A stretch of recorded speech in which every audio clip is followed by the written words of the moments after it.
राधा राधा राधा राधा राधा राधा राधा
भक्तन की श्री वृंदावन धाम की सद्गुरुदेव भगवान की। समृद्धि जी झांसी से। राधे राधे। राधे राधे महाराज जी। महाराज जी, जिंदगी में जब हार रहे हों तब क्या करना चाहिए? भगवान की शरण में हो जाना चाहिए। हारने पर भगवान का बल काम करता है, अहंकार पे भगवान का बल काम नहीं करता है। अहंकार में भगवान की शरणागति नहीं होती। सुनेरी मैंने निर्बल के बलराम, अपबल तपबल और बाहुबल, चौथो बल है दाम, सूर किशोर कृपाते सब बल, हारे को हरि नाम। जब हार जाए तो हरि के आश्रित हो जाए, भगवान का नाम जब करने लगे तो वो जीत जाएगा। संसार से जीत जाएगा, माया से जीत जाएगा, दुखों से, विपत्तियों से, संकटों से, वो सब से जीत जाएगा। जो भगवान का आश्रय ले लिया, भगवान का नाम जप करने लगा। सुनेरी मैंने निर्बल के बलराम। भगवान का जो आश्रय ले ले, भगवान का जो नाम जप करे, वही संसार में सुखी हो सकता है। नहीं तो कामनाएं सबको परेशान किए हुए हैं। ये कामना, ये कामना, ये चाहत, और चाहतों की पूर्ति कभी होती नहीं। एक चाह पूर्ति होती, दूसरी खड़ी हो जाती, दूसरी पूर्ति होती, वो क्रम बना हुआ है। इसलिए हार जाना अच्छा है। हार कर भगवान की शरण में हो जाए और नाम जप करे। बलवीर सिंह नागपाल जी। राधे राधे महाराज। राधे राधे महाराज जी। महाराज जी, क्या इंसान के कर्मों के फल की सजा उसका परिवार भी भुगतता है? वो संयोग होता है ना, वैसे ही संयोग होता है। अब जैसे आपने एक अच्छा कर्म किया तो आपके माता पिता को धन्यवाद दिया जाएगा, आपका पूरा परिवार सुखी होगा, आपका पड़ोस सुखी होगा, आपका गांव सुखी होगा कि हमारे गांव में वो हैं। संयोग है। आपने गलत काम किया, किस गांव का है, उस गांव की बदनामी, उस मोहल्ले के, उस परिवार के लोग सब दुखी हो जाएंगे। तो कर्म का ऐसा जाल है कि वो जहाँ तक हमारा संबंध होता है वहाँ तक प्रभाव डालता है। तो अगर संबंध हमसे आपसे नहीं है तो कोई प्रभाव नहीं, अगर है तो दुखी हो। मान लो शिष्य है तो हम भी दुखी हो जाएंगे, अच्छा ऐसा हुआ, हे भगवान उसकी रक्षा करना। संबंध का प्रभाव दुख सुख का अनुभव कराता है। तो जहाँ तक हमारा संबंध है शरीर से, वहाँ तक हमारे कर्म से संबंध है। और उसको दुख भोगना पड़ेगा। बहुत दूर का रिश्ता है पर संबंध है, कोई घटना अच्छा ऐसा हुआ तो हमको जितना संबंध है उतना दुख होगा। घनिष्ठ संबंध है तो व्यथा इतनी बढ़ जाएगी कि आप सह नहीं पाएंगे, रोने लगेंगे। तो ये संबंध का है, कर्म का, अच्छे और बुरे कर्म का भोग संबंधियों को भोगना पड़ता है, उनको भी उतना जितना संबंध है उतना भोगना पड़ेगा। अब हमारा ज़्यादा संबंध नहीं है पर सुनने का है तो एकदम एक थोड़ा सा विषाद हुआ और भाई मर गया और ज़्यादा विषाद हुआ, पुत्र मर गया तो विषाद में एकदम चले गए। तो संबंध का हमारे कर्मों से भी संबंध है। अगर हम अच्छे कर्म करते हैं तो हमारे परिवार वालों को सुख मिलता है, बुरे कर्म करते हैं तो हमारे परिवार वालों को या हमारे संबंधियों को दुख प्राप्त होता है। कर्मों का जाल बिछा हुआ है, उसी से सुख दुख का सबको अनुभव होता है। दिशांत जी। राधे राधे महाराज जी, आपके चरणों में कोटि कोटि प्रणाम। गुरुदेव भगवान, मैं पिछले 6 महीने से अपने पिताजी के जरिए आपसे जुड़ा। आपका सत्संग और एकांतिक वार्तालाप सुनकर भगवान शिव जी की भक्ति में का हृदय में प्रकाश हुआ। पूज्य गुरुदेव भगवान, मन में प्रश्न उठता है कि अनंत ब्रह्मांड के रचयिता व संपूर्ण शक्तियों के साथ शिव जी भगवान हैं। महाराज जी, ये संपूर्ण शक्तियां क्या भगवान जी को कहीं और से प्राप्त होती हैं या ये उनके स्रोत, उनके खुद का स्रोत है? अपनी वही शक्ति है, वही शक्तिमान, वही सर्व रूपों में है, उनके सिवा कुछ नहीं। कहाँ से प्राप्त होंगी? जहाँ से प्राप्त होंगी वो शिव है, वही शिव है जो सर्वत्र है, जो कण कण में व्याप्त है। शिव ही शक्ति है, शक्ति ही शिव है, इतना भी अंतर नहीं है। वही अपने आप से अपने आप का विस्तार करता है, अपने आप से अपने आप का पालन करता है, अपने आप से अपने आप का लय कर लेता है, विनाश कर लेता है। वही शिव है जो अपने आप से अपने आप में खेल रहा है। समझ पा रहे? भजन करोगे तो समझ जाओगे। डॉक्टर आशीष जी। राधा वल्लभ। श्री हरिवंश महाराज जी, आपके चरणों में कोटि कोटि प्रणाम। महाराज जी, आपकी आज्ञा से और सही मार्गदर्शन से लगभग 2 वर्षों से निष्काम भाव से तन्मयता पूर्वक गौ सेवा में रत हूँ। अब ऐसा महसूस हो रहा है कि मतलब गौओं का भी कनेक्शन फिट हो गया। महाराज जी, नाम जब जो प्राथमिक था वो अब सेवा के कारण भूल जाता हूँ। महाराज जी, क्या ये कोई बाधक तो नहीं होगा सेवा में? थोड़ा सावधान रहिए। भगवान का विस्मरण बर्दाश्त नहीं होना चाहिए। तद विस्मरणेन परम व्याकुलते। मां मुनिस्मर युद्ध च, मेरा स्मरण करते हुए युद्ध रूपी कर्तव्य कर्म करो। तो हम गौ सेवा भी भगवान का स्मरण, यद्यपि क्रियाएं ऐसी होती हैं कि जब हम क्रियाओं में ध्यान देते हैं तो भगवान का भजन छूट जाता है, पर अगर हम अभ्यास करें तो क्रिया करते हुए भी भगवान का भजन किया जा सकता है। क्रियाओं को करते हुए भगवान का नाम स्मरण अगर हम करें तो हमारा जीवन और मंगलमय हो जाएगा। नहीं, आज गौ सेवा रूपी क्रिया में भजन छूट रहा है तो हर समय तो गौ सेवा नहीं करते, फिर अन्य क्रियाओं में भजन छूट जाएगा, फिर पुण्य बनेगा, अध्यात्म नहीं पुष्ट होगा। पुण्य तो बनेगा, गौ सेवा करते हो, पर अध्यात्म पुष्ट नहीं हो। और पुण्य टिकाऊ चीज नहीं है। महाराज नृग ने करोड़ों गौओं का दान किया, करोड़ों गौओं की सेवा की और एक अपराध बन गया तो गिरगिट बनकर के द्वारिका में कुएं पे पड़े थे, भगवान ने उनका उद्धार किया। तो यदि अध्यात्म नहीं तो पुण्य टिकाऊ चीज नहीं है। पुण्य कभी भी न किसी भी अपराध से नष्ट हो सकता है, और अगर भजन है तो अविनाशी है। इसलिए भगवान के भजन की आंतरिक प्राथमिकता देते हुए बाह्य क्रियाओं को करना चाहिए। चाहे इसमें जो गौ माता है उसका भी लगाव हो गया है जी, तो तन्मयता है, बिल्कुल उनका भी लगाव। हाँ, क्योंकि सब में भगवान वास करते हैं तो भगवान तो प्यार करते हैं। चाहे कुत्ते से आप प्यार करने लगो तो वो प्यार करने लगेगा, क्योंकि सब में प्रेम रूप भगवान वास करते हैं जी। कोई बात नहीं, तो उनका लगा होना हमारे ऊपर आशीर्वाद है। खूब नाम जप करो। पावनी जी दिल्ली से। राधे राधे। राधे राधे महाराज जी। महाराज जी, मुझ में इतनी कमियां हैं कि मैं भगवान को सुख में भूल जाती हूँ। महाराज जी, इसके बाद भी क्या वो हमारे भगवान को सुख में भूल जाते हैं? मतलब इतना सुख मिलता है कि भगवान को भूल जाते हैं? जब सुख होगा तो भूल जाते हैं।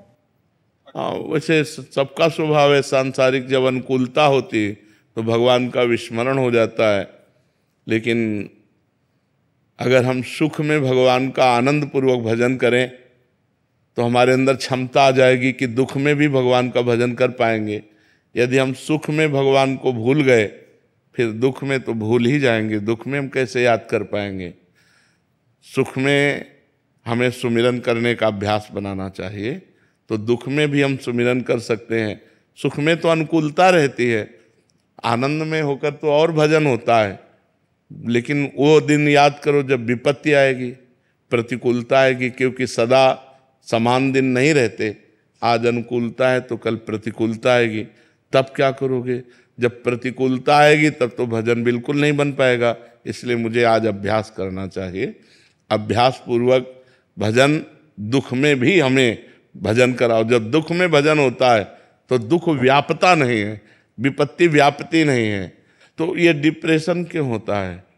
पाप कर्म के कारण, व्यर्थ चिंतन के कारण, जो ओवर थिंकिंग है, निगेटिव चिंतन के कारण। जब नकारात्मक सोच बढ़ जाती है, ओवर थिंकिंग बढ़ जाती है, तो आदमी फिर डिप्रेशन में पहुंच जाता है। डिप्रेशन में पहुंचने पर चिंता, शोक, भय, मृत्यु ये सब छा जाता है और वो जीवन बिल्कुल नरक जीवन हो जाता है। इसलिए हमें लगता है हम पाप कर्म ना करें, अच्छे कर्म करें और भगवान का स्मरण करने का अभ्यास करें। सुख में तो बड़ी सुविधा होती है भगवान के स्मरण की, दुख में थोड़ा दुविधा हो जाती है। लेकिन सुख में भी यदि हम भगवान को भूल गए तो दुख में तो याद ही नहीं कर पाएंगे। इसलिए हमें अभ्यास करना चाहिए। विनीत कुमार वर्मा जी हरदोई से। महाराज जी, प्रथम बैच में जैसा प्रश्न हुआ था, ये भी कह रहे हैं कि मैं तन मन धन से सबकी सहायता करता हूं, परंतु विपरीत परिस्थितियों में सहायता नहीं कर पाता तो वो मुझसे वैर मान लेते हैं। महाराज जी, मुझ पे क्रोध करने लग जाते हैं। इस परिस्थिति में बचने के लिए मैं क्या करूं? नाम जप, भगवान का नाम जप परम शीतलता प्रदान करेगा और बुद्धि को सावधान रखेगा। बुद्धि जब सावधान रहेगी तो फंसेगी नहीं।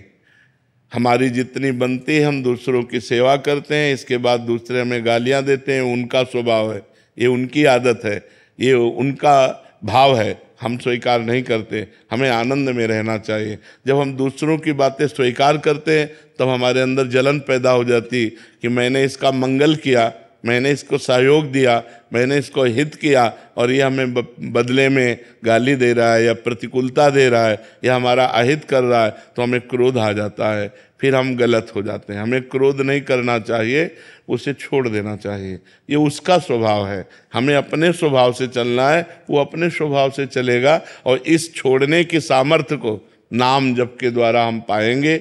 नाम जप के द्वारा हमारी बुद्धि पवित्र होगी, दूसरा उपाय नहीं है। इसी में सब संसार फंसा हुआ है।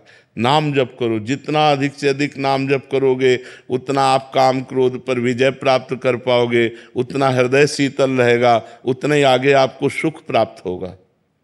भूपत जोशी जी। राधे राधे महाराज जी। महाराज जी, मैं 32 सालों से नाम जप करता हूं, लेकिन मन अभी भी स्थिर बहुत भटकता है, एकाग्रता नहीं बन पाती। महाराज जी, ऐसे में समाधान बताइए। 32 साल तो बहुत होते हैं, का मतलब है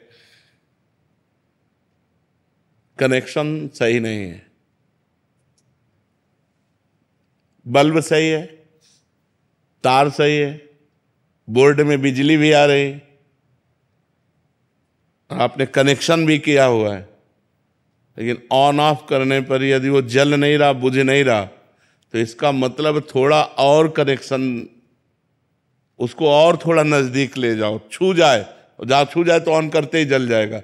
32 साल से भजन कर रहे हैं, निरंतर तो नहीं कर रहे हैं, क्योंकि अपने लोगों का जीवन ही भजन है। निरंतर नहीं कर रहे और एकाग्रता पूर्वक नहीं कर रहे और भगवत प्राप्ति का लक्ष्य नहीं बना है। 3 बातें हैं, ढूंढ लो। भगवत प्राप्ति का लक्ष्य नहीं। 32 वर्ष बहुत होते हैं। 32 वर्ष किसे कहते हैं? 32 वर्ष साधना, हाहाकार मच जाए प्राणों में। तो भगवत प्राप्ति का लक्ष्य नहीं है, एकाग्रता नहीं है और निरंतरता नहीं। ये 3 शब्द देख लीजिए, इन्हीं तीनों को जीवन में ले आओ तो 1 वर्ष में हृदय में परिवर्तन हो जाए। 1 वर्ष में लक्ष्य बनाओ भगवत प्राप्ति और निरंतर सातु दीर्घ काल निरंतर सत्कार सेवितो दृढ़ भूमि, पातंजलि योग। वो कह रहे हैं यदि दीर्घ काल तक निरंतर नाम जप किया जाए आदर के सहित तो दृढ़ भूमि अर्थात भगवत भाव प्रकट हो जाएगा। निरंतर नाम जप चलने लगेगा, श्वास श्वास में नाम जप, रोम रोम में उसकी स्फूर्ति का अनुभव होने लगेगा। हम थोड़ा एकाग्रता करें, लक्ष्य भगवत प्राप्ति बनाएं और निरंतर जपने का अभ्यास करें, उठते बैठते चलते फिरते, तो नाम का स्वाद मिल जाए। जब स्वाद मिल जाएगा ना, अभी क्या है, नाम श्वास दो बिलग चलत हैं, इनको भेद न मोको भावे, श्वास ही नाम नाम ही श्वासा, नाम श्वास को भेद मिटावे, रोम रोम जब रग रग बोले, तब कछ स्वाद नाम को पावे। प्रत्येक श्वास में कई कई नाम जप करें हम, और गाढ़। वैसे हमने, अगर कभी आप एकांतिक में सुना हो, एक पद्धति बताई है कि जैसे हम राधा जप रहे हैं, तो राधा अपने दिमाग में राधा लिख रहे हैं, राधा सुन रहे हैं, राधा जप रहे हैं, इससे मन भागने के चांस नहीं बनेंगे। मन को एकाग्र होना ही पड़ेगा, और एकाग्रता पूर्वक किया हुआ जप बहुत जल्दी हृदय का परिवर्तन कर देता है। तो पहला भगवत प्राप्ति का लक्ष्य, दूसरा एकाग्रता समेटो, और तीसरा निरंतर जपने का अभ्यास करो, तो लाभ प्राप्त हो जाए। 32 वर्ष तो बहुत होते हैं, और बहुत वो व्यर्थ जाएंगे नहीं। जो जपा है वो आपको सहयोग करेंगे, पर कहीं ना कहीं हमारी ढिलाई रही है, हमारे कनेक्शन में कमी रही नहीं। 32 वर्ष में तो भगवत साक्षात्कार हो जाना चाहिए। अभ्यास कीजिए, क्योंकि कुछ न कुछ अभ्यास तो है ही, उसको और घसीटिए, और एकाग्रता पूर्वक उठते बैठते चलते फिरते खाते पीते हर समय नाम जपने का अभ्यास कीजिए। रितेश द्विवेदी जी कानपुर से। राधे राधे श्री हरिवंश। महाराज जी राधे राधे। महाराज जी, विरह, प्रेम और विकलता तीनों में क्या अंतर है? क्या विरह और प्रेम दोनों अलग अलग हैं या दोनों एक ही हैं? कितना नाम जप करते हैं? महाराज जी श्री की कृपा से जितना हो पाता है। वैसे निरंतर का अभ्यास करो। पहले नाम के द्वारा पाप का क्षय हो, हृदय में शरीर संसार से वैराग्य हो, तब तो अनुराग की तरफ। ये विरह विकलता एक ही शब्द है। विरह विकलता प्रेम उसी के हृदय में प्रकट होता है जिसके हृदय में अन्य आश्रय, अन्य आसक्ति, अन्य आशा, इनका नाश हो जाता है। एक भरोसो, एक बल, एक आस विश्वास, एक राम घनश्याम हित, चातक तुलसीदास। जैसे चातक जो है ना, स्वाति के बूंद से प्रेम करता है, मेघ से बरसे हुए। वो मर चाहे जाए, दूसरा जल स्वीकार नहीं कर सकता, प्यासा मर सकता है। एक बार एक चातक उड़ता हुआ गंगा जी से जा रहा था, तो एक बधिक ने बाण मार दिया। वो गंगा जी में गिरा तो पर ऐसे। तो कवि गोस्वामी तुलसीदास जी ने लिखा है, तो पूछा कि पुण्य जल में जहाँ मरते समय एक बूंद गंगा जल चला जाए तो जीव पवित्र हो जाता है, चातक तूने चोंच ऊपर क्यों कर ली? तो उसने कहा, मैं सिर्फ स्वाति के बूंद को पीता हूँ, मर जाऊंगा तब चाहे गंगा जल हमारे मुंह में जाए, क्योंकि मैं सीधे आकाश से गिरे हुए स्वाति के बूंद को पीता हूँ। तो एक राम घनश्याम हित, चातक तुलसीदास। एकमात्र भगवान से प्रेम, भगवान से आशा, भगवान का ही आश्रय, भगवान से ही अपनापन, और निरंतर भगवान का जप, तब अंदर से उन भगवान के लिए आता है कि जिसके लिए मैंने जीवन अर्पित कर दिया, जिसको मैं निरंतर जपता हूँ, जो हमारे प्राण धन है, वो हमें कब मिलेंगे? तब विकलता शुरू होती है, अंदर व्याकुलता होती है, और वही व्याकुलता ऐसा विरह रूप धारण कर लेती है कि जिया न जाए। दरस बिन दूखन लागे नैन, जब से तुम बिछुरे प्यारे, कबहु न पायो चैन, दरस बिन दूखन लागे। नहीं खान पान ते भावे है, नहीं कोमल वसन सुहावे है, सब विषय लगे ते खारा है, हरियासिक का मग्न आ रहा है। विरहाग्नि ही भगवान से मिलन का संयोग बनाती है। जब रुदु सुरम राजन कृष्ण दर्शन लालसा, समस्त गोपीजन एकत्रित होकर जब भगवान के दर्शन के लिए रोने लगी, तो तासा माविर भूत छौरी, इसमें मान मुखाम्बुजा, पीताम्बर धरा सृग्वी, साक्षात मनमथ मनमथा, करोड़ करोड़ कामदेवों को भी मूर्छित कर देने वाले भगवान उन्हीं के बीच में प्रकट हो गए। तो जब हमारी ऐसी विकलता हो कि मुझे कुछ और सुहाई न दे, कुछ अच्छा न लगे, लोक परलोक के भोगों से वैराग्य हो जाए, तब भगवान से विकलता होती है। ये विरह बहुत बड़ी संपत्ति है। भगवान के लिए रोना कोई छोटी बात है। लोग रोते हैं भगवान के सामने, लेकिन अपने लिए रोते हैं, मेरा काम बन जाए, मेरी समस्या का समाधान हो जाए। भगवान के प्रेम में रोना ये तो जगत पावन करने वाला कोई महात्मा होता है। सतरति सतरति सा लोकांतार्यति, जो भगवान के लिए रोए, ये तो बहुत बड़ी बात है। भगवान के लिए विरह, भगवान के लिए व्याकुलता। जिस पर तुम हो रीझते, क्या देते रघुवीर, रोना सिसकना तड़पना आहों की जागीर। आह भरकर हा कृष्ण हा राधा, और विकल होकर अश्रु प्रवाह हो रहा है। उन आंसुओं से जो भूमि भींज रही, जगत पावन हो रहा है। मम भक्त युक्तो भुवनम पुनातु, मेरा भक्त लोक के लोक को पावन कर देता है। उसके शरीर से स्पर्श की हुई वायु दूसरों को निष्पाप करने लगती है, जिसके रोम रोम में भगवान का प्रेम प्रकट हो जाता है। ये तो बहुत दुर्लभ बात है। खूब नाम जप करो, भगवान की लीला चरित्र सुनो, अच्छे आचरणों वाले बनो। पहले ऐसे बनो, फिर आगे अध्यात्म उन्नति होगी। सुनीता जी दिल्ली से। हाँ जी, राधे राधे महाराज जी। महाराज जी, भक्ति मार्ग में आने वाली बाधाओं को दूर करने के लिए क्या करना चाहिए? भगवान है, आपको क्या दूर करना है? करो सदा तिनके रखवारी, जिम बालक राखे महतारी। भगवान कह रहे मैं अपने भक्त की ऐसे रक्षा करता हूं जैसे अबोध बालक की माता रक्षा करती है। वो अबोध बालक है, कुछ भी खा ले, कुछ भी कर ले, तो माँ काम तो करेगी पर एक दृष्टि अपने बच्चे पे रखेगी।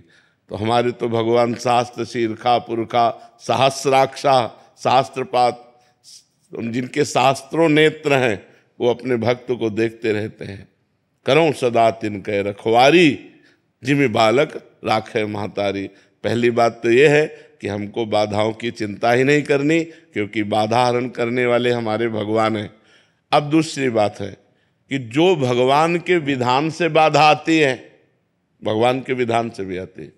जैसे हमारा शरीर रोग से ग्रसित हो गया, कोई विपत्ति आ गई, कोई घटना घट गई, तो वो भगवान का मंगल विधान मानकर अपने प्रभु के द्वारा दी हुई कड़वी दवा है, उसे हम खा लेते हैं, उसे हम सह जाते हैं। राधा राधा राधा राधा राधा राधा।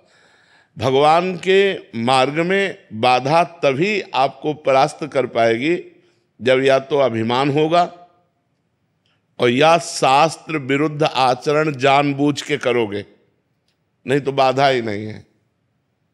हरि स्मृति सर्व विपद विमोक्षणम, भगवान का स्मरण समस्त विपत्ति बाधाओं से दूर कर देता है। तो जब हर समय स्मरण चल रहा, तो विपत्ति बाधा का कोई संयोग बन ही नहीं सकता।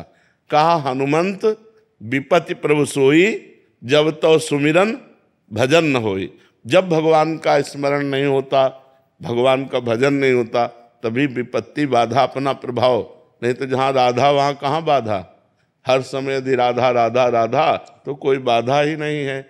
और जो बाधा आने वाली है तो वो मालिक हैं, सर्वसमर्थ हैं, अपने आप हटा देते हैं। बड़े कृपालु हैं भगवान। तो हम भगवान की शरण में रहकर भगवान का नाम जप करें तो कोई विपत्ति बाधा हमें परास्त नहीं कर सकती।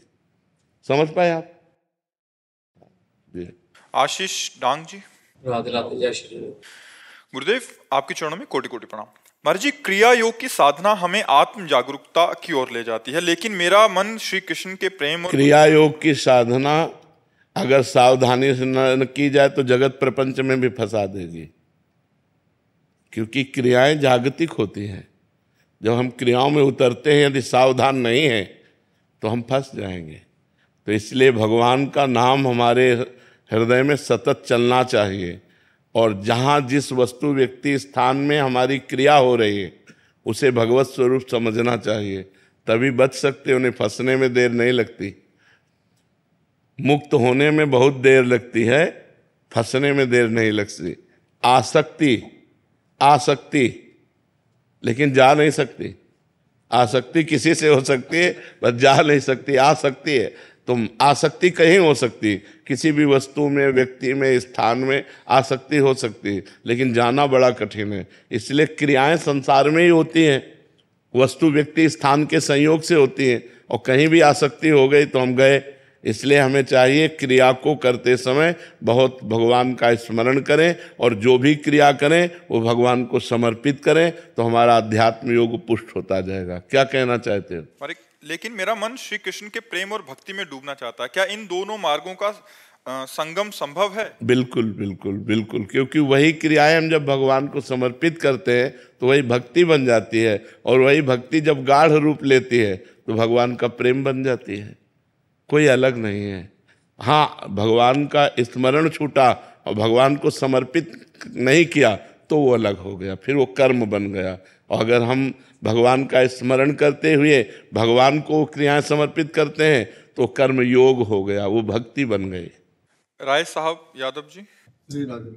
जी राधे राधे महाराज जी। महाराज जी, मैं 65 वर्ष की आयु प्राप्त एक नया साधक हूं। मैं आपके सानिध्य, मार्गदर्शन एवं कृपा दृष्टि से भगवत प्राप्ति की दिशा में गंभीरता से आगे बढ़ना चाहता हूं। महाराज जी, भगवत प्राप्ति का लक्ष्य भगवान के प्रति प्रेम, भक्ति तथा पूर्ण समर्पण का भाव तथा एक सच्चे गुरु के सानिध्य, मार्गदर्शन एवं कृपा की प्राप्ति से प्राप्त किया जाता है। महाराज जी, मेरा प्रश्न है कि इस लक्ष्य प्राप्ति में परोपकार का गुण, जिसमें असहाय व्यक्ति, पशु पक्षी, जीव जंतु की यथासंभव सेवा शामिल है, कितना सहायक या लाभदायक है? पूरा सहायक, पूरा सहायक है। चराचर जगत भगवान का स्वरूप है, ये हम मानकर किसी भी पशु पक्षी की सेवा करेंगे तो हमें वो सीधे भगवत प्राप्ति का मार्ग पुष्ट कर देगा। देखो, नामदेव जी ने जब कुत्ता रोटी लेके भगा तो घी का कटोरा पीछे लेके चले कि प्रभु सूखी मत खाओ, थोड़ा घी लगवा लो। उन्होंने कुत्ते में भगवत भावना की तो वहीं से विट्ठल भगवान प्रकट हो गए और दर्शन दिए। तो कोई ऐसा जीव नहीं है जड़ चैतन्य में जहाँ हमारा भगवान न विराजमान हो। देखो, खंभे से भगवान प्रकट हो गए, नहीं प्रकट हो गए, नरसिंह रूप धारण कर लिया। मुर्दे से भगवान प्रकट हो गए, पृथु रूप धारण किया। पृथु और अर्ची का अवतार वेन के मुर्दे शरीर से है। मुर्दे में भगवान, खंभे में भगवान, पशु पक्षी में भगवान। यदि हम भगवान की भावना से सी राम में सब जग जानी, करो प्रणाम जोरी जुग पानी, भगवान की भावना से किसी की सेवा करें, वो सेवा हमें भगवत प्राप्ति का मार्ग पुष्ट करेगी। अगर हम भगवत भाव रहित सेवा करें तो वो पुण्य बनेगा, वो भगवत प्राप्ति के हेतु नहीं बनेगा। और पुण्य का फल सांसारिक सुख होता है, और भगवत प्राप्ति के मार्ग में पुष्ट होने पर भगवान की प्राप्ति होती है। तो अवश्य किसी भी पशु पक्षी मनुष्य किसी की सेवा का अवसर मिले, किसी को देखे कि इसको हमारे सहयोग की जरूरत है, इसको हमारे द्वारा धन के सहयोग की जरूरत है, औषधि आदि दिलवाना, भोजन आदि, वस्त्र आदि, तो हमको कष्ट सहकर भी वो सहयोग कर देना चाहिए। हम अपने सुख का त्याग कर दें कि आज 100 रुपया की सब्जी लेने जा रहे थे, पूरा परिवार भर पेट पाता, पर इसे 100 रुपया की दवा की जरूरत है, आज हम नमक रोटी खा लेंगे और इसको दवा कर, तो वो भगवत प्राप्ति की भावना को पुष्ट करेगा। अगर हम किसी भी जीव की सेवा करें, परहित सरिस धर्म नहीं भाई, दूसरे की सेवा के समान बड़ा धर्म नहीं है, ये सबसे बड़ा धर्म है। महाराज जी, यहाँ तक तो ठीक है। महाराज जी, इसके बाद हमें आकांक्षा हो जाती है, बहुत सारे ऐसे प्रश्न आते हैं कि हमने उनकी सेवा की, बाद में उन्होंने हमें मतलब बस यही संसारिकता है कि हम जैसे आपको प्यास लगी, पानी पिलाया तो हमारे मन में आता है कभी आप भी पिला देंगे, ये संसारिकता है। अगर ये लौट कर कुछ उससे प्राप्त करने की आकांक्षा है तो भगवत मार्ग पुष्ट नहीं होगा, वो फिर संसारिकता ही पुष्ट होगी कि हमने आपका उपकार किया, आपको सहयोग दिया तो आप हमें धन्यवाद दीजिए, ये नहीं। हमने आपका मंगल किया जितना भगवान करा, अब आप हमें गाली दो तो भी कोई फर्क नहीं, हम अपने मार्ग में चलेंगे। लौटकर उससे कुछ प्राप्त करने की कामना ना हो, आगे कुछ प्राप्त करने की कामना ना हो, तब आपका परोपकार बनेगा, वो परोपकार भगवान के मार्ग में पुष्ट करेगा। महाराज जी, यहाँ तक भी ठीक है कि ठीक है आपने धन्यवाद भी नहीं दिया, बट उल्टा बोलने लग गए। हाँ, तो अभी कहा नहीं कि आप गाली दीजिए, आपकी मन की बात है। हम तो आपका उपकार किया, अब आप गाली दे रहे हो, ये आपका स्वभाव है, ये आपकी स्थिति है, हमें आपसे नहीं लेना, हमें भगवान से लेना है, क्योंकि हमने आपको व्यक्ति समझकर नहीं भगवान समझकर किया है। तो अब आप गाली दो तो मुझे कोई फर्क नहीं पड़ेगा। गुरुजी, एक प्रश्न पूछ सकती हूँ? शहीद चिड़िया के रूप में घर में आते हैं क्या? एक महाराज जी, आपका बेटा था, आपने प्रश्न लिखा था कि आपका बेटा था, वो वीर गति को प्राप्त हो गया और आप इतना प्रेम करते थे उसको कि मतलब अभी लगता है कि मैं भी उसके पास चले जाऊं, और उसका नाम अभिमन्यु था। और कहते हैं, कह रहे अभी एक चिड़िया आती है, वो मेरे से बात करती है, तो इनको लगता है कि वही बात कर रहा है। अच्छा है, अच्छा है। भी आई थी मेरे से मिलने, यहाँ पर भी आई थी। हाँ, अच्छा है। आप ऐसा ही भाव रखो कि भगवान जो है हमारे पुत्र के रूप में आए थे और वो पशु पक्षियों के रूप में भी हमसे मिलते रहते हैं, ऐसी भावना करो। और धन्य है वो माता जिसका पुत्र राष्ट्र के लिए वीर गति को प्राप्त हुआ। आप कोई साधारण माता नहीं, वीर पुत्र की माता हैं। आप धन्यवाद की पात्र हैं। खूब नाम जप करो और अपने गर्व में रहो कि हमारे राष्ट्र सेवा में हमारा पुत्र गया, कोई साधारण नहीं। हमारे शास्त्रों में है कि धन्य है वो माता जिसका पुत्र भगवान का भक्त हो या राष्ट्र भक्त हो। जो राष्ट्र सेवा में गोली खाकर प्राण त्याग दिए वो धन्य है, या जो भगवान का भजन करते हुए धन्य है, धर्म पूर्वक चले। और तो सब अपने जीने में लगे हुए हैं। आप चिंता न करें, आप बहुत बड़ा पुण्य लेकर आई हैं जो आपका ऐसा पुत्र था। जी, उसका नाम अभिमन्यु रखा था, इसलिए जल्दी चली गया। ऐसा तो नहीं, कितने अभिमन्यु है, ऐसा नहीं, ऐसा नहीं कि अभिमन्यु नाम रख दिया तो हाँ, ऐसा नहीं।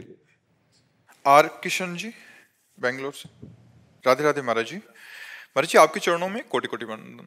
महाराज जी, मानव धर्म, राष्ट्र धर्म, परिवार धर्म, संन्यास धर्म, महाराज जी किस धर्म से जीवन पथ पर मुझे अभी चलना होगा महाराज जी? सर्वधर्मान परित्यज्य मामेकं शरणं व्रज, अहम त्वां सर्वपापेभ्यो मोक्षयिष्यामि मा शुचा। अब अवस्था रह गई केवल एक धर्म में चलने की, वो है भागवत धर्म। जिसको आपने स्मरण नहीं किया, जिसको आप बोले नहीं, भागवत धर्म से चलो और इससे सबकी पूर्ति हो जाएगी। जैसे मूल जड़ में हम पानी चढ़ा दें तो डाल पत्ता शाखा सब में पूर्ति हो जाती है, ऐसे एकमात्र भगवान की आराधना करने से चराचर जगत की आराधना हो जाती है। जा पर कृपा राम की होई, ता पर कृपा करे सब कोई। भगवान की आराधना करो, भागवत धर्म स्वीकार करो, नाम जप करो, और जो सेवा मिल जाए किसी पशु पक्षी मनुष्य की, उसे भगवत भाव से कर दो, सबकी पूर्ति हो जाती है भगवान की आराधना करने से। जी, मैं भागवत करता हूँ और हमारे जैसे एक मंदिर है, मैं ट्रस्टी हूँ, और अभी वहाँ मतलब 17 साल से रामचरितमानस का पाठ होता है अखंड 24 घंटे। जी, बहुत बहुत सुंदर है। पर निरंतर आपके अंदर क्या चल रहा है?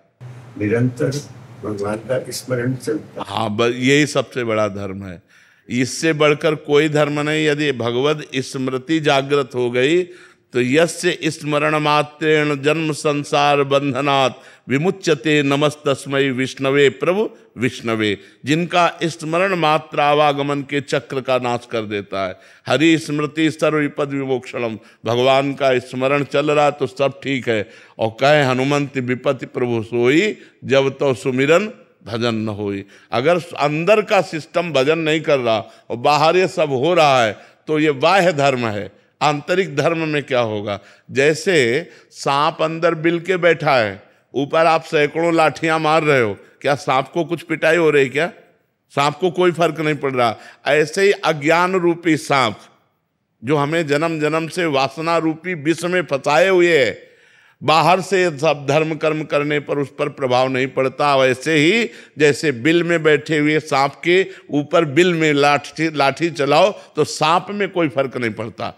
ऐसे ही हमारे हृदय में बैठा हुआ अज्ञान वो तभी मरेगा जब हृदय से हम नाम जप शुरू करें, जब अंदर शुरू करें। हम अपने अंदर राम राम राम, हरि हरि हरि, कृष्ण कृष्ण निरंतर निरंतर भगवान का नाम सुमिरन करें। सब साधन कर या फल सुंदर, प्रभु पद पंकज प्रीति निरंतर।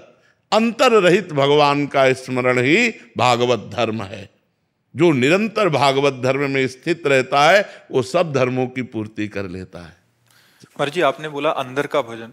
महाराज जी, अभी हम देखते हैं कि 3 प्रकार की कैटेगरी है। एक है जो बिल्कुल भजन नहीं कर रहे, संसारिक हैं। एक है जो एकदम भजन में कर रहे हैं, जो अंदर का जो आपने बताया। और एक बीच वाले हैं महाराज जी, जैसे थोड़ा बहुत पुण्य कर लिया, थोड़ा बहुत दान कर लिया, भागवत जी करा दी, रामायण, तो हमें लगता है कि हमने बहुत कर लिया और इससे हमारा तो महाराज जी इस कैटेगरी वाले बहुत ज्यादा हैं। हाँ, मतलब जो भजन बीच मार्ग पे वाले, चल रहे हैं, हाँ। तो महाराज जी यहाँ आना ही पड़ेगा, तब आना जाके पड़े- शांति मिलेगी। हाँ बिल्कुल, निरंतरता में आना पड़ेगा।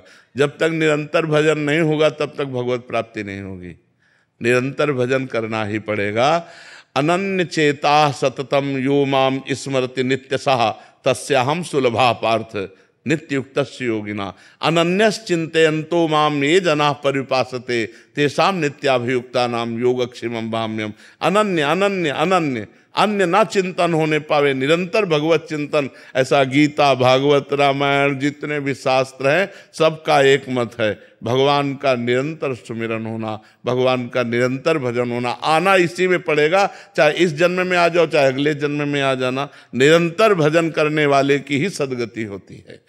और जो साधन भजन बनता है, पुण्य बनता है, तो और भी लोग तो हैं हमारे, तप लोक, महालोक, जनलोक, सत्य लोक, इनमें जाता है। लेकिन भगवान के नित्य धाम में जाना, जन्म मरण से मुक्त हो जाना, इसके लिए निरंतर भजन की आवश्यकता है। अंतर रहित भजन, निरंतर भजन। महाराज जी अभी जैसे आप थोड़ी देर पहले कह रहे थे कि मतलब अगर भजन का अभ्यास छूट गया तो फिर नीचे आना पड़ेगा, तो महाराज जी ऐसा भी है? हाँ बिल्कुल। अभी एक प्रश्न था महाराज जी कि 2 साल से बहुत अच्छा भजन हो रहा था, थोड़ा विषयों की ओर मन गया तो एकदम भजन छूट गया। बिल्कुल बिल्कुल, इसमें स्थिति तो वही आ गई। हाँ बिल्कुल बिल्कुल। जैसे वो अभी बगल में बैठे हुए यहाँ कह रहे थे 32 साल से भजन कर रहा हूँ, तो बिल्कुल इसमें है कि जैसे हम भगवत प्राप्ति नहीं हुई और आप भजन में की चढ़ाई पे चढ़ गए और विषयों का संयोग हो गया, तो आप उतर के जमीन में खड़े हो जाएंगे आके। वो चढ़ाई काम की नहीं हुई। चढ़ाई तब काम की मानी गई जब आप वहां से उतरे नहीं और वहीं खड़े रहे। भले ऊपर नहीं चढ़े लेकिन नीचे तो नहीं आए ना, तो वहीं खड़े रहे, तो आपकी स्थिति मानी जाएगी। इसमें तो बहुत सावधानी रखनी और क्या, तभी तो संत महात्मा जो वास्तविक भजनानंदी हैं, निरपेक्ष रहते हैं, निरंतर भजन परायण रहते हैं, उदासीन रहते हैं, गंभीर रहते हैं। मनोरंजन थोड़ी सुहाई देता है, मनोरंजन में फंसा तो गया, चाहे जितने बड़े भजनानंदी हो। जब भरत जैसे भजनानंदी को मृग बनना पड़ सकता है, तो हम लोगों को सुअर कुत्ता बनने में कितनी देर लगी। भरत चरित्र पढ़ाएला। भगवान ऋषभ देव जी के पुत्र इतने बड़े भजनानंदी की राज्य पाठ छोड़कर गंडकी नदी के किनारे भजन कर रहे हैं, और इतना भजन भागवत में पढ़ के देखो उनकी स्थिति। और हिरण का मोह जागृत हुआ तो उतर के इतना खड़े हो गए कि एक बार भी रामकृष्ण हरि नहीं, उसी हिरण का चिंतन। और अंततो गत्वा उनको हिरण के चिंतन में ही प्राण त्यागना पड़ा और अगला जन्म हिरण बने। महाराज जी ये तो वैसा ही हुआ कि जब तक पूरे रोग की निवृत्ति नहीं हो जाती, हाँ, अगर बीच में- कुपथ्य हो गया तो उससे बढ़कर रोग हो सकता है। हाँ, इसीलिए तो सावधान रहना चाहिए, आजीवन सावधान रहना चाहिए। गृहस्थ आश्रम में ऐसे तो नहीं हो सकता। क्यों नहीं हो सकता? कितने गृहस्थ ऐसे महापुरुष हुए हैं जो विरक्तों के आगे निकल गए, विरक्तों के आगे निकल गए। कितने ऐसे गृहस्थ हुए भरे पड़े हमारे इतिहास में, जो आए एक से एक महापुरुष हुए जो विरक्तों के आगे, विरक्त खड़े होकर उनका आदर करते थे, विरक्त खड़े होकर के उनके आगे हाथ जोड़ते थे। ये हम लोगों की कमी है। अच्छा, हम अंदर राधा राधा जप रहे हैं तो कोई गृहस्थी में बाधा है क्या? रसोई बना रहे राधा राधा राधा राधा राधा, पोछा लगा रहे राधा राधा, फावड़ा चला रहे राधा राधा, व्यापार कर रहे राधा। ये हमारी बेईमानी है, ये हमारी बेईमानी है कि हम अपने को गृहस्थ मान करके और भगवान से विमुख हो जाते हैं। ऐसे लोग हैं कि एक माला भी भजन नहीं करते, रात दिन लड़का बच्चा रुपया पैसा धन संपत्ति। इसलिए नाम जप करो, अच्छे आचरण करो, गंदे भोजन का त्याग करो, गंदे आचरणों का त्याग करो, तो आप आनंदित हो जाओगे। ये मत कहो कि हम गृहस्थ हैं तो हम भजन नहीं कर सकते। भजन तो कर सकते हैं प्रभु। तो फिर गृहस्थी में क्या है? तुम्हारे 4-5 लड़का बच्चा होंगे, हमारे 500 हैं। बताओ ना। नहीं, बहुत सरल है। हाँ, तुम्हारी गृहस्थी में 5-7 लोग होंगे, यहाँ 500-700 है। 500-700 लोग हैं जिनका रोज भोजन सुबह शाम दोपहर, तो कितनी बड़ी हमारी गृहस्थी, तुमसे बढ़ के गृहस्थी है। लेकिन भजन, सब भजन परायण है, सब भगवान के भजन परायण, कोई चिंता शोक से ग्रसित नहीं है। इसलिए नाम जप को, भगवान के आश्रय को, भगवान की भक्ति को हर जगह किया जा सकता है, चाहे आप व्यापारी हो, चाहे नौकरी पेशा वाले हो, चाहे जब युद्ध में भजन हो सकता है। मामनुस्मर युद्ध च, तो फिर और काम भजन नहीं हो सकता। जो गति एक सन्यासी को होती है वही गति एक गृहस्थ को होती है। सच्चाई से चले, ईमानदारी से भजन करते हुए, अपने धर्म का पालन करते हुए। एक तपस्वी थे कश्यप जी, उन्होंने बड़ी तपस्या की एकांत में। तो एक दिन वो ऐसे बैठे हुए थे तो एक बगुली वृक्ष को, ये महाभारत की कथा है, ग्रंथ की लिखित भगवान व्यास देव जी के द्वारा ग्रंथ है, ऊपर वो बगुली ऐसे हग दी तो वो ऐसे देखे वो भस्म होके गिर गई, आग लग गई बगुली में, क्योंकि वो क्रोध से देखे ना, उनको लगा हम बहुत सिद्ध हो गए। अब वो एक घर में गए, गृहस्थी के घर में, और भिक्षाम दे, तो नौबधू निकली, उसने कहा महाराज कुछ मिनट ठहरिए, मैं अभी भोग प्रसाद कुछ आपको लाती हूँ। इधर से वो गई तो दूसरे दरवाजे से उसका पति आ गया, और वो पातिव्रत धर्म का पालन करने वाली देवी थी। उसने तुरंत अपने पति को आसन दिया, बैठाला, कुछ खवाया पियाया और कहा आपके दरवाजे पर अतिथि खड़ा है बहुत देर से, आपकी आज्ञा हो तो भिक्षा दे आए। उनका हाँ हाँ। और वो भिक्षा लेके गए तो बहुत गर्म हो गए, उनका इतनी लेट कैसे हो गई? तो उनका भगवान हमारे पति आए थे, तो महात्मा का कोई आदर नहीं। तो उनका तुम हमको वृक्ष की बगुली मत समझना कि तुम्हारी दृष्टि से हम भस्म हो जाए। अब ये घटना केवल वही जानते थे, दूसरा कोई जानता नहीं था। अब उनके होश उड़ गए तो उनका देवी आप ये कैसे जान गई? तो उनका तुम्हारी तपस्या को जब से तुम घर से निकले हो तब से आज तक को मैं देख रही हूं। बोले ये कैसे? बोले मैं अपने पति को भगवान मानती हूं, कभी पर पुरुष का स्पर्श नहीं किया और भगवान का चिंतन करती हूं, पति की सेवा करती हूं, मुझे तीनों काल का ज्ञान है। अब आप समझो एक विरक्त को उपदेश दे रही थी एक गृहस्थ नारी। अरे और तो और जाने दो, भगवान शंकर, भगवान ब्रह्मा और भगवान विष्णु अनुसुईया जी की सतीत्व की परीक्षा लेने गए तो 6-6 महीना के बालक बना दिए। कथा सुनी है ना, प्रसिद्ध है ना, पालने में झुला दिया ब्रह्म को, परमात्मा को 6-6 महीने के बालक। गृहस्थ धर्म कोई साधारण, हम लोग आकाश से पैदा हुए हैं क्या? गृहस्थी भी तो पैदा हुई है। आज भी हम पल किससे रहे हैं? गृहस्थों से ही तो पल रहे। तो गृहस्थी धर्म कोई साधारण धर्म समझते हो क्या? विरक्त धर्म का पोषण करके अपने परिवार का पोषण कर रहा, धन्य है गृहस्थ धर्म। लेकिन गृहस्थी में पापाचरण छोड़ो, भगवान का नाम जप करो, धर्म से चलो तो गृहस्थी धन्य हो जाए। अब शराब पियो, मांस खाओ, पराई स्त्री से व्यभिचार करो, गंदी गंदी बातें करो, तब तो नरक का रास्ता है, चाहे कोई भी हो, गृहस्थ हो चाहे विरक्त। अपने अपने धर्म से चलो तो हम सब पहुंचेंगे एक ही पिता के घर। हम अपने धर्म से चले, आप अपने धर्म से चलो, दोनों को परमात्मा प्राप्ति हो जाएगी। तो इसलिए ये बात कह के कि हम गृहस्थ हैं, भगवत प्राप्ति हमारे लिए दुर्लभ, ऐसी बात नहीं, सबके लिए सुलभ है। भगवान का चिंतन करो, धर्म से चलो। एक गृहस्थ के लिए सात्विक भोजन क्या होना चाहिए? जैसे हम लोग वेज के नाम पे सब कुछ खा लेते हैं। हाँ, हमने पिज्जा भी खा लिया, हमने बर्गर भी खा लिया। नहीं नहीं, ऐसी चीजें जो बाजार में अपवित्र लोगों के द्वारा बनाई गई हैं वो हमारी बुद्धि में रजोगुण और तमोगुण पैदा करेंगी।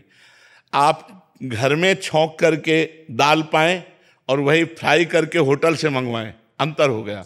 घर की छौंकी हुई दाल सतोगुणी, बाजार की पवित्रता से बनाई हुई दाल रजोगुणी, और कहीं बासी दाल छौंक दी गई तो तमोगुणी, वो तमोगुण प्रदान। और प्राय ऐसा होता है कि दाल उबली रखी और 4-4, 6-6 दिन की दाल वो फ्राई तुरंत करके आपको दी जाती है। तो ये जो होटलों का बना हुआ भोजन है, इनमें पवित्रता का ज्ञान ना रखने वाले लोगों के द्वारा निर्माण हुआ है, तो वो प्राय रजोगुण और तमोगुण ही बढ़ाता है।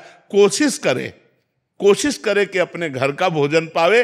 और जब ऐसी परिस्थिति ना हो कि अब जैसे कोई नौकरी पेशा या बच्चे पढ़ रहे हैं, अब उनको घर का भोजन नहीं मिल रहा है, तो फिर मांस मछली आदि त्याग करके पवित्र भोजन, जहाँ जिन होटलों में मांस मछली ना बनता हो उन होटलों का भोजन लेकर के अपना गुजारा करे। बकाया वो भजन में बाधक है। साधक तो घर की रसोई का ही है जो पवित्र। आपको कितने 56 प्रकार के भोग बनते हैं घर में, आप आराम से बना करके पाइए। आपको जो चाहिए वो घर में बना लीजिए। बाजार की चीज़ें जैसे ये आजकल वो चला कि 1 मिनट में पैकेट खोला और चाउमीन ऐसे किया, वो ये सब नहीं।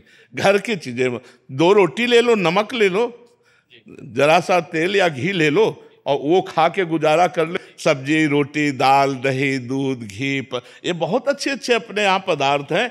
आप 2 पराठा बना लीजिए, नमक से खा लीजिए, लेकिन ये पिज्जा, बर्गर, ये चीज़ें मत खाइए। ये आपके स्वास्थ्य के लिए भी हानिकारक है और परमार्थ के लिए भी हानिकारक है। आपके बुद्धि पतित हो जाएगी, परमार्थ लायक नहीं। और आजकल लोग यही पसंद करते हैं, गंदा आहार हो, गंदा पेय हो तो बोले VIP पार्टी रही, और अगर सात्विक बढ़िया खीर पूड़ी सब्जी रोटी बना के पवाला तो पार्टी नहीं। कह रहे हैं कि उसने कुछ करा ही नहीं। करे, हाँ उसने कुछ किया, बिल्कुल बिल्कुल। इसलिए हमें लगता है अगर हमारा आहार शुद्ध है तो हमारी बुद्धि शुद्ध है, बुद्धि शुद्ध है तो जीवन सही रहेगा। ये अशुद्ध बुद्धि का ही तो लक्षण है। अब मान लो पिए पाए शराब में नशे में मार दिया गोली, अपने भी मार लिया, खत्म खेल। अब वो भूत प्रेत बनेंगे और क्या बनेंगे? देवता थोड़ी बनेंगे, भूत प्रेत बनेंगे। या काल मृत्यु जो है, ये इस तरह की हत्या, वो निम्न योनियों में जाएंगे, भूत प्रेत नीच योनियां प्राप्त होंगी। तो इसलिए हमें लगता है हमारा भोजन शुद्ध होना।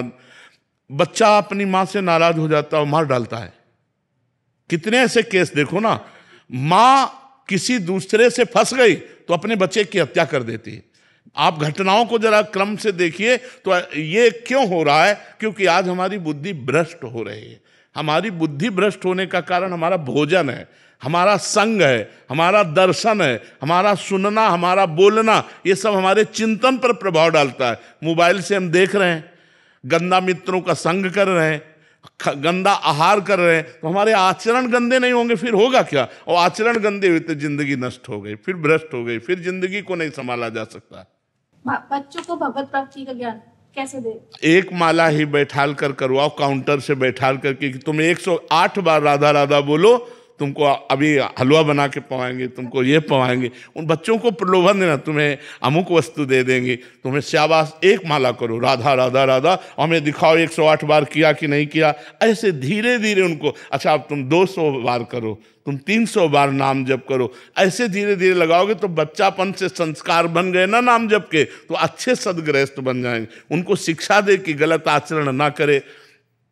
आजकल बच्चों का माहौल भी बहुत गंदा हो रहा है, तो अपने बच्चों को बचाए, उनसे प्यार से पूछे, कोई ऐसी गंदी बात, कोई ऐसी गंदी हरकत, कोई ऐसा गंदा संग, कोई ऐसी गंदी क्रिया, तो उनको प्यार दुलार की, अगर गलत किया तो उनको भय भी होना चाहिए। प्यार और भय के द्वारा हम अपने बच्चों की जिंदगी को बचाएं। नहीं, आज का वातावरण जो मोबाइल और कुसंग का है वो सीधे नष्ट करने वाला है, सीधे भ्रष्ट करने वाला है। वीना रेखी जी दिल्ली से। राधे राधे महाराज जी। महाराज जी, मेरी उम्र 70 वर्ष हो गई है। राधा रानी की कृपा से अब हमें गुरु जी की शरणागति मिली है। महाराज जी, मेरा प्रश्न है कि क्या अब तक किया हुआ नाम जप सार्थक माना जाएगा, या गुरु दीक्षा मिलने के बाद नाम जप सार्थक होता है? महाराज नहीं, कोई भी नाम व्यर्थ नहीं जाता। नाम अविनाशी है और अविनाशी फल दे के ही रहता है। इसलिए चाहे गुरु के मुख से लेने के बाद जपना शुरू करो या पहले ही जपना शुरू करो, नाम कभी व्यर्थ नहीं होता। नाम की कृपा से गुरुदेव मिले, गुरुदेव की कृपा से पुनः नाम मिला और नाम की कृपा से भगवान मिलेंगे। नाम व्यर्थ नहीं जाता, नाम अविनाशी फल दे के ही रहता है जी। महाराज जी, नाम गुरुदेव से मिलाता है? जैसे नाम हम जप कर रहे हैं तो नाम हमें गुरु से मिलाएगा, और गुरु फिर वही नाम दे या जो भी नाम दे वो नाम भगवान से मिलाएगा। हाँ, बिना गुरु के चाहे शिव बिरंच सम होई, गुरु बिनु भव निधि तरह न कोई, ये गोस्वामी जी ने सिद्धांत लिख दिया। तो गुरु मुख से मिला हुआ नाम ही भगवत प्राप्ति कराता है, और ऐसे जो हम नाम जप करते हैं वो हमें गुरुदेव भगवान तक पहुंचाता है। गुरुदेव भगवान हमें प्रभु तक पहुंचाने का नाम देते, मंत्र देते हैं। जैसे किसी संत भगवान से प्रेरित होकर नाम जप करना हो गया गुरु मंत्र, हो गया गुरु मंत्र, हो गया।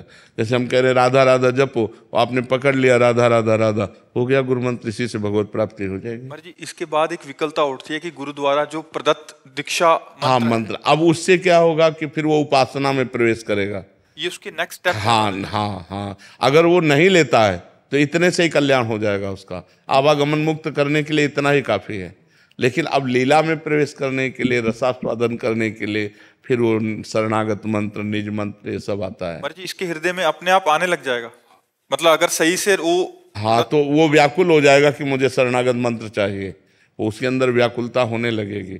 नहीं ठीक है, राधा नाम तो है पर मुझे शरणागत चाहिए, वो अंदर आने लगेगा।